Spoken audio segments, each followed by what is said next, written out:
उष्णतेपासून थंड हवा मिळावी यासाठी आपण वेगवेगळे प्रयत्न करत असतो। त्यातल्या त्यात उन्हाळ्यामध्ये कूलर सारख्या थंड गोष्टीकडे आपण जास्तच लक्ष देतो, परंतु त्या कूलरला लोखंडी खिळे, लोखंडी पट्टे असतात याकडे मात्र दुर्लक्ष करतो।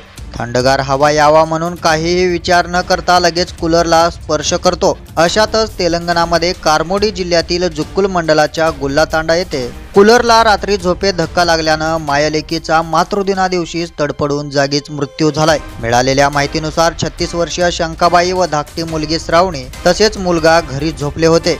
नवरा हैदराबादमध्ये कामाला गेलेला। उन्हाळ्याचे दिवस असल्याने खूप उष्णता होती, म्हणून शंकाबाई उठल्या आणि मुलांसाठी कूलर चालू केला। मग ती झोपी गेली। काही वेळाने धाकटी मुलगी श्रावणीचे पाय कूलरला लागले, यामुळे अचानक श्रावणीला विजेचा जोरदार धक्का बसला। भीतीमुळे श्रावणीने जवळच पडलेल्या तिच्या आईला घट्ट धरले, ज्यामुळे झोपेत असताना विजेचा धक्का बसून दोघांचा जागीच मृत्यू झाला। विजेचा धक्का इतका तीव्र होता की श्रावणीच्या पायाचे बोट अक्षरशः जळून निघाले। मुलगा तिथून थोड्या अंतरावर असल्यामुळे तो वाचलाय।